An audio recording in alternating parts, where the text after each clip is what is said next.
This video is all about microblading. Everything that you want to know about microblading, you click this because you're either interested in getting your eyebrows fixed. I'm going to show you one thing towards the middle of the video that a lot of people are not telling you about microblading. You need to know this before you get microblading. You've been looking at your friend's brows, they look good. First thing when you go get microbladed, obviously there's paperwork, you need to go through the what's, the how's, the XYZ, all of that stuff. So all that paperwork we did first. Of course, you talk about the brow shape that you want.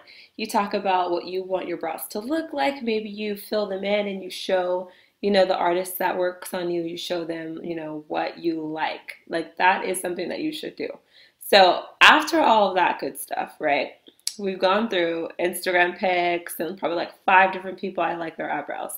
So we finally get to the glue, like what the actual first appointment is like. After you have already made your agreement, you set your appointment, you know kind of the deal, what this microblading stuff is all about, then you're going to just start the process. So you go on back to the room that you get your eyebrows done. She's going to start removing your makeup. So I would honestly suggest not wearing a ton of makeup.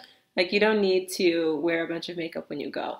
Things you need to know in the beginning, like caffeine, you don't need to drink a bunch of coffee before you go. It's a very mellow appointment, but you don't want to be twitching. If you've gotten your eyelash extensions done, then you know this. After that, she starts to remove your eyebrow makeup. So if you want, you can wear a little bit of face makeup down here because maybe you're going to take a before and after picture. You want to do some cover up. But as far as the upper regions of your face, you don't need makeup there. So anyway, she's going to go ahead and remove that makeup from your face. And then she just kind of starts doing a brush brow cleanup kind of thing. If your brow artist is going to start cleaning up your brows, so you don't need to have perfect shaped, perfectly tweezed, plucked. You don't need to have all that done before you go, basically. She will do it for you. After that, she is going to do your numbing cream. And a lot of people don't know that they do numbing cream. I was kind of shocked. I kind of thought it was just going to be a simple kind of deal, right? I don't know why I thought that because it's a semi-permanent kind of thing. So I don't know, but yes, you need numbing cream. And that leads me to the next question of, does it hurt? It depends on your pain tolerance, if it hurts or not. I'm a baby, so yeah, it hurt. It definitely hurt. And they're going in one hair at a time, really just slowly carving into your brow, one hair, then another one, then another one, then another one. Oh my God. I mean, it's this slow pain. So if you have a super high pain threshold, then maybe it's fine for you. Apparently some people are actually falling asleep in these appointments. And I'm like, how are you falling asleep? I don't even know. I'm like, are you just trying to seem like a tough girl? I'm going to tell you how it is. I think it hurts when someone's pulling at every single brow on your face in a very sensitive area. Yeah, it hurts. So after the numbing cream is on, whatever, they're going to do your face mapping. And she's got these two strings that kind of look like threading, right? It looks like threading. So she's got these strings all over your face and she's measuring, which is good because your brows, know this ladies, your brows, we know, they're not twins, they're sisters. Sisters maybe from a different mister, but they're sisters. So they're not exactly the same. They're not going to be perfectly even. Well, they should be even, but they're just not going to be the same. Okay, so basically she's going to be measuring your whole face. And that's good because you don't want one brow up here and one brow down here looking kind of funny. You want them to be measuring your face. If they skip that step, they need to be like, haha, rewind. I saw Irene's video on YouTube and she did facial mapping and hers where's my facial mapping? Okay. So it's going to be about 20 minutes later and then you'll get to work. This is when the first pass comes. And this is the pain that I'm talking about. So the numbing cream doesn't really do that much for the first pass. You still feel it.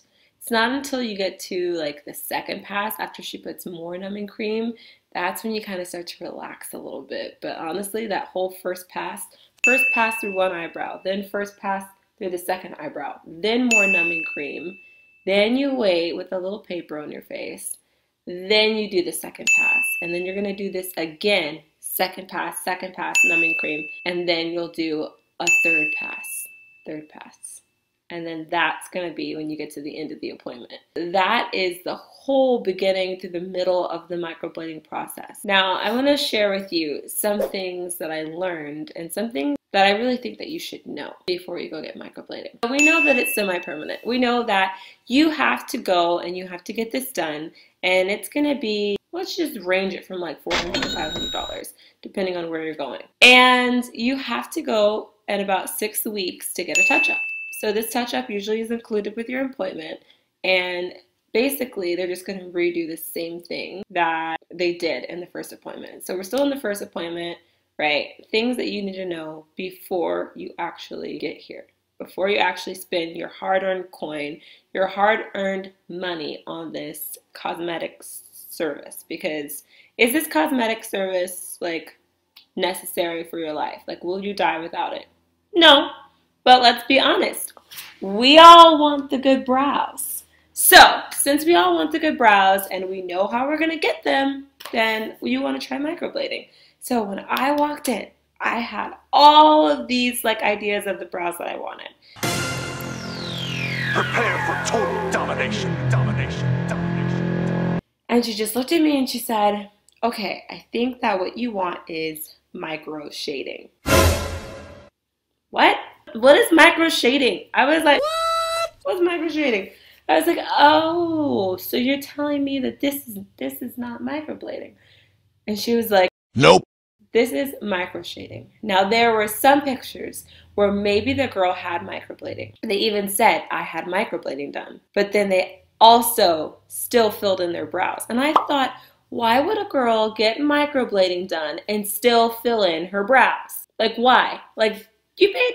Girl, you paid like how much money for those brows? I thought you just woke up like that. I woke up like this. I woke up like this. But I guess she didn't wake up like that.